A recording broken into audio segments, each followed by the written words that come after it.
Il y avait un homme religieux.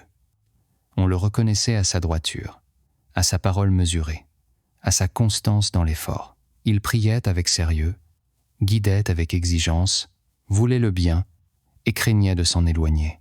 Les gens disaient de lui « Voilà quelqu'un de droit ». Mais cette droiture, à force d'être portée sans relâche, avait fini par devenir lourde, presque tendue, comme si le cœur devait toujours tenir, sans jamais se reposer. Un jour, un jeune homme vint à lui. Il ne venait ni pour provoquer ni pour se justifier. Il venait avec la honte dans la voix et un espoir fragile encore vivant. Il avait fait une erreur. Pas une faute qui détruit une vie, pas une chute qui efface une âme, mais un moment de faiblesse, un acte qu'il regrettait profondément. Il parlait lentement, comme quelqu'un qui a peur d'être rejeté avant même d'être entendu. L'homme religieux l'écouta, puis il parla. Ses paroles étaient justes, mais elles étaient lourdes. Il jugea l'acte, et cela était nécessaire, mais sans s'en rendre compte. Il laissa entendre que l'acte disait quelque chose de l'être. Le jeune baissa la tête, murmura simplement « D'accord ». Puis, il partit. Et l'homme religieux pensa « J'ai été fidèle à la vérité ». Mais le jeune, lui, repartit avec une pensée plus grave que sa faute. Peut-être que je ne suis pas fait pour ce chemin. Et cette pensée est plus dangereuse que bien des péchés. Les jours passèrent. L'homme religieux continua à prier, à conseiller, à rappeler. Mais la saveur s'était retirée, car il existe une fatigue qui ne vient ni du corps ni du temps, mais de l'âme qui se tient toujours droite, sans jamais se reposer devant Dieu. Une fatigue née du fait de vouloir guider sans toujours porter, de vouloir préserver sans toujours accompagner. Un soir, après une journée lourde de paroles et de silence, il rentra chez lui. Il s'assit longtemps, immobile, et l'image du jeune revint. Son regard baissé, son « d'accord » trop rapide. Alors quelque chose se fendit en lui et une parole monta, non comme une plainte, mais comme un aveu. « Seigneur, pourquoi est-ce que je te sers? Et pourtant, je ne te sens plus me porter. » Cette nuit-là, il ne rêva pas. Il fut mené ailleurs. Il se retrouva dans un espace sans contour précis, ni ville, ni désert, un lieu calme, vaste, respirant. Le temps y avançait autrement.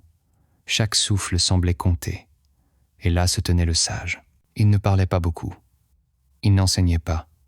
Il était simplement présent. Autour de lui descendait une tranquillité profonde, une sakina, enracinée, née de la confiance plus que de la maîtrise. L'homme religieux lui demanda « Qui es-tu » Et le sage répondit par des paroles lentes, comme si chacune devait trouver sa place dans le cœur. Quelqu'un qui a appris à marcher sans forcer le pas, à ne pas chercher à éclairer toute la route, mais à avancer seulement là où la lumière descend jusqu'au sol, à accepter de ne pas voir plus loin que l'instant donné, à poser le pied là où la clarté se manifeste, et à laisser à Dieu ce qui reste dans l'ombre. Ils marchèrent ensemble, sans urgence, sans destination nommée. Ils arrivèrent devant une maison effondrée. Des pierres dispersées, des poutres brisées, une femme assise, silencieuse, comme vidée de toute force.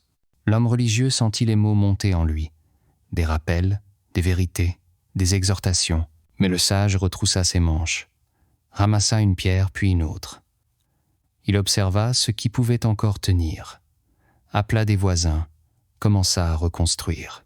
Après un instant d'hésitation, l'homme religieux posa lui aussi ses mains sur les pierres. Ils travaillèrent sans discours, sans jugement. À la tombée du jour, un mur tenait encore debout. Alors, l'homme religieux comprit que prier est juste, mais que porter une pierre avec quelqu'un peut parfois être la prière la plus sincère. Le sage dit doucement à la femme « Tu peux pleurer. Dieu est encore là. » Plus loin, un homme gisait au bord du chemin, brisé par ses excès. Le sage s'agenouilla, le releva lentement, le soutint jusqu'à ce qu'il tienne debout. L'homme religieux murmura « Il s'est égaré ». Le sage répondit calmement « Oui, mais ce qui en lui vient de Dieu n'a jamais quitté Dieu. » Ces mots restèrent longtemps dans le cœur de l'homme religieux. Ils arrivèrent ensuite devant un lieu d'apprentissage. Un jeune homme était assis dehors, recroquevillé, le regard éteint. Le sage s'assit près de lui, l'écouta longtemps, puis entra avec lui, comme on entre avec quelqu'un dans la nuit. Alors le cœur de l'homme religieux se brisa doucement. Il demanda « Pourquoi me montres-tu tout cela ?» Le sage répondit « Dieu corrige les chemins, pas les âmes, et chaque retour est une naissance. » Puis, comme une évidence qui descend sans bruit, il ajouta « Dieu ne touche pas à ce qui a été insufflé. Il réoriente seulement ce qui s'est égaré. » L'homme religieux se réveilla avant l'aube. Son cœur était lourd, mais clair. Il pria lentement, sans chercher à être parfait, et il sut ce qu'il devait faire. Il retourna vers le jeune. Il s'assit près de lui, sans discours, sans hauteur. Puis il dit « Ce que tu as fait n'était pas juste, mais ce que tu es n'a jamais été abîmé. » Le jeune leva les yeux et murmura « J'ai cru que Dieu m'avait fermé la porte. » L'homme religieux répondit « Non. » Il redresse la route. Il ne renie pas ce qu'il a insufflé. Ce jour-là, le jeune ne devint pas parfait, mais il revint. Et l'homme religieux comprit enfin. L'acte se corrige, l'âme s'éduque, mais l'esprit vient de Dieu et demeure intact. Depuis ce jour, il ne parla plus de la faute sans parler du retour. Il jugeait l'acte sans toucher à l'essence, car il avait compris que Dieu ne touche pas à ce qui a été insufflé, qu'il réoriente seulement ce qui s'est égaré, et que chaque retour est une naissance. Si tu veux voir plus de contenu comme celui-ci, laisse un like et abonnez-vous.